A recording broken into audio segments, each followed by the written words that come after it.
అక్కడ చోటా మోటా నాయకులు ఒక 1000-1500 తీసుకుంటే ఎమ్మెల్యే గారికి ఒక లారీకి చిన్న లారీ పెద్ద లారీ యావరేజ్ చేసుకుంటే 4000 రూపాయలకి ఎడుతుందంట. అంటే రోజుకి 600 లారీలు చొప్పున వేసుకుంటే ఈ ఈవీఎం ఎమ్మెల్యే గారి సామ్రాజ్యం రోజుకి 24 లక్షల రూపాయలు ఆయన ఆదాయం. ఎంతండి? 24 లక్షల రూపాయలు రోజుకి. ఇంత దారుణంగా యథేచ్ఛగా ఇంకా వైట్ కాలర్ వేసుకుని మరి దోచే కార్యక్రమం చేస్తూ ఉన్నాడు. ఇంతకన్నా దారుణంగా చేసే కార్యక్రమం ఎక్కడైనా ఉందా? 24 లక్షల రూపాయలు ఎంత తక్కువ వేసుకున్నా. మరి మొన్నటిదాకా ఈయన బ్లేడ్ బ్యాచ్ ఏదో చోటా మోటా నాయకులను వేసుకుని బ్లేడ్ బ్యాచ్ లాగా ఒక ఆకురౌడీలో ఉండేవాడు. ఇప్పుడు ఇలాంటి వాడిని తీసుకుని వచ్చి ఒక ఎమ్మెల్యేని చేస్తే అది కూడా ఈవీఎం మహత్యం, అంతకుమించి ఏం లేదు. ఈ రకంగా శాండ్ పైన ఈ రకంగా దోచే కార్యక్రమం చేస్తున్నారు. ఈ ఒక్కదాంతో నేను కాదు, శాండ్తో పాటు ఇక్కడ ఆనంద్ నగర్ అదేవిధంగా క్వారీ ప్రాంతాల్లో పేకాట క్లబ్బులు నడుపుతూ ఉన్నారు, బ్రాకెట్లు నడుపుతూ ఉన్నారు. మరి ఏమనాలి అంటే ఇవన్నీ పేకాట క్లబ్బులు నడిపే రింగ్ మాస్టరు మన ఈవీఎం ఎమ్మెల్యేనే. ఇది కాక అసెంబ్లీలో భూ కబ్జాల గురించి మాట్లాడేటంట. నాకు ఎంత ఆశ్చర్యం వేస్తుందో. వీళ్ళు వెనకాల ఉన్న వ్యక్తులందరూ మరి భూ కబ్జా రాయిళ్ళు వీళ్ళందరూ. భాస్కర్ నగర్లో గౌతమి జీవకారుణ్య సంఘం బ్యాక్ సైడ్ భాస్కర్ నగర్లో ఎన్ని వేల గజాలు హాంఫర్ట్ చేస్తూ ఉన్నారు. డాక్యుమెంట్లు క్రియేట్ చేసి రాజానగరం పోలీస్ స్టేషన్లో, బొమ్మూరు పోలీస్ స్టేషన్లో ఈ ఈవీఎం వెనకాతలు తిరిగే వ్యక్తులు వాళ్ళే మొత్తం భాస్కర్ నగర్లోనూ అదేవిధంగా ప్రాంతాల్లో ఉండి నేరుగా భూ కబ్జాలు చేస్తూ మళ్ళీ దొంగే తీసుకెళ్ళి అసెంబ్లీలో మాట్లాడుతున్నాడు. అక్కడ కూడా మళ్ళీ ఎమ్మెల్యే మామూలు అంట. ఇది కాకుండా రీసెంట్గా 1వ వార్డులో మేము లాస్ట్ టైం సెట్టిబలిజా గౌడ ఒక మీటింగ్ చేసాం. 4 రోడ్లు కార్నర్ బిట్టు ఎంత, 2000 గజాలు, అది 2500 గజాలు ఎంతో. దాన్ని దొంగ డాక్యుమెంట్లు క్రియేట్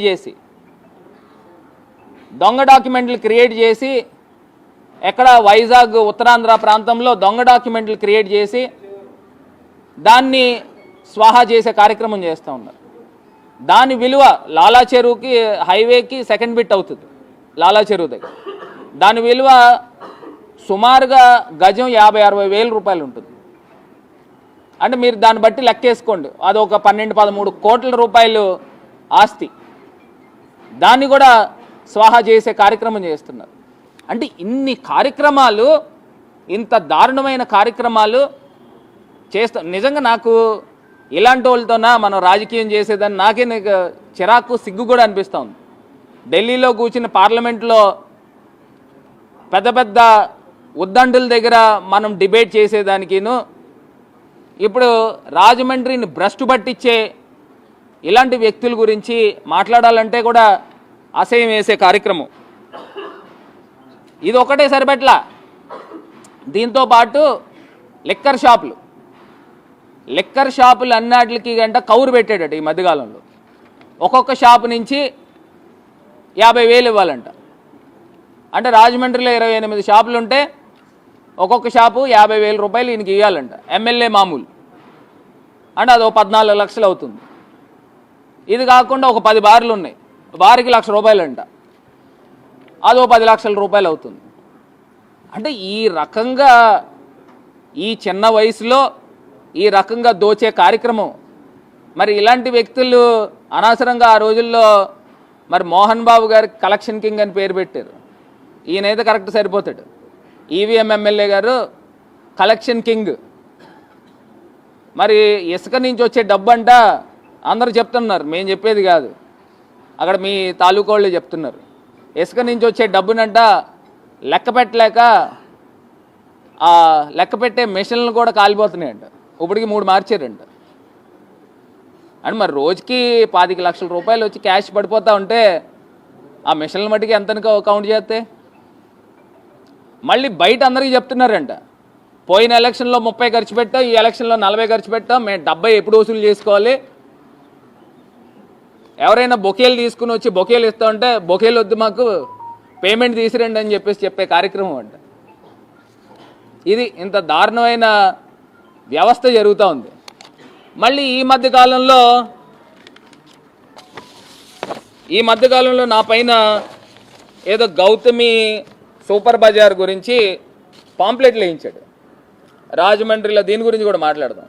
ఇగో పాంప్లెట్లు ఊరంతా లాస్ట్ టైం 25% కమిషన్ అని ఊరంతా జల్లాడు కదా. ఒక సెకండ్ లాగా రాజకీయాలు డైరెక్ట్గా ఫేస్ టు ఫేస్ చేయి రాజకీయాలు. ఇలా సెకండ్ రాజకీయాలు ఆర్ట్స్ కాలేజీలో జల్లాడు, బస్ స్టాపుల దగ్గర జల్లాడు, కాలేజీల దగ్గర జల్లాడు, మంకీ క్యాప్లు పెట్టుకుని జల్లేస్తున్నారు. దీని గురించి కూడా మాట్లాడతాను, గౌతమి సూపర్ బజార్ గురించి. నీకులాగా మేము డైరెక్ట్గా ఇలా మీడియాలోనే చూపిస్తాం. లాలా చెరువు దగ్గర ఒక పెద్ద ఇసుక కొండ ఉండేది, ఆ ఇసుక కొండ తప్పిపోయిందంట, కనబడట్లేదు ఇసుక కొండ. మరి అది ఏమైపోయిందో కొంచెం వెతికి పెట్టండి, మీడియా వాళ్ళని కూడా అడుగుతా ఉన్నా. పెద్ద ఇసుక కొండ 10 కోట్ల రూపాయలు విలువ చేసి ఇసుక కొండ తప్పిపోయింది. మరి దీని వెనకాతలు ఉన్న వ్యక్తి ఎవరో, ఆ తప్పించిన వ్యక్తి ఎవరో. ఇంకొకటి గౌతమి సూపర్ బజార్ గురించి మాట్లాడతాము, అది లాస్ట్లో మాట్లాడతాను. ఇది కాకుండా వైన్ షాపుల గురించి ఒకసారి మాట్లాడుతున్నానండి. దేశ చరిత్రలో 3 రకాల మందుల షాపులు ఎక్కడ కూడా ఉండదు. మరి ఎమ్మెల్యే గారి సామ్రాజ్యంలో, ఈవీఎం ఎమ్మెల్యే సామ్రాజ్యంలో 3 షాపులు పక్కన పెట్టించాడు. ఓ పక్కనేమో హోమియో స్టోర్స్, ఓ పక్కనేమో జల్సా వైన్స్, ఇంకో పక్కనేమో మెడికల్ షాప్. అంటే ఇందులో తాగేసి ఫుల్గా పడిపోతే ఇక్కడ మందులు కొనుక్కుంటారు అనమాట. దేశంలో ఎక్కడ ఉండదు. మరి ఈవీఎం ఎమ్మెల్యే గారు నేతృత్వంలో ఇంత గొప్పగా చేస్తూ ఉన్నాడు. ఇది దీన్ని పక్కన పెడితే ఇంకో చోట మరి సనాతన ధర్మానికి పరిరక్షకులైన ఎన్డీఏ గవర్నమెంట్లో పక్కనే టెంపుల్ ఉంది, దాని పక్కనే వైన్ షాప్ ఉంది. ఇంతకన్నా దారుణం ఎక్కడైనా ఉంటుందా అని అడుగుతా ఉన్నా. ఇంత పెద్ద టెంపుల్ కనబడుతుంది, 2 ఫ్లోర్ల టెంపుల్, దాని పక్కన ఒక వైన్ షాప్. అంటే ఇంత దారుణం చూడండి. మరి సనాతన ధర్మానికి రక్షకుల కింద ఉన్న మరి డిప్యూటీ సీఎం గారు, మీరు ఇది చూడండి. అదే డిప్యూటీ సీఎం గారి గురించి కూడా నేను ఇంకోటి చెప్తున్నా. మరి ఆయనకి తెలుసో తెలీదో, ఆయన నియోజకవర్గంలోనే, పిఠాపురం నియోజకవర్గంలోనే స్లాటర్ హౌస్ ఉంది. రోజుకి 200 నుంచి 300 ఆవుల్ని స్లాటర్ చేసే, అక్రమంగా స్లాటర్ చేసే స్లాటర్ హౌస్ పిఠాపురం నియోజకవర్గంలోనే ఉంది. అల్సమీ దాని పేరు ఆ స్లాటర్ హౌస్. మరి హిందూ ధర్మాన్ని, సనాతన ధర్మాన్ని పరిరక్షకుల కింద ఉన్న పవన్ కళ్యాణ్ గారు మీ నియోజకవర్గంలోనే రోజుకి 200 నుంచి 300 ఆవుల్ని అక్రమంగా తరలించి కూనీ చేస్తూ ఉన్నారు, స్లాటర్ చేస్తూ ఉన్నారు, బుచ్చరింగ్ చేస్తూ ఉన్నారు. మరి దాని తాలూకా ఓనరు మా ఈవీఎం ఎమ్మెల్యే అనుచరుడే, రాజమండ్రి ఈవీఎం ఎమ్మెల్యే అనుచరుడే. మరి సాక్షాత్తు పిఠాపురం నియోజకవర్గంలోనే ఆ స్లాటర్ హౌస్ ఉంది. మరి మీరు ఏ రకమైన సనాతన ధర్మ రక్షకుడు అని నేను ప్రశ్నిస్తూ ఉన్నా. దానిపై ఒకసారి మీరు ఒక చూపు చూడండి. మరి ఇంత దారుణమైన కార్యక్రమాలు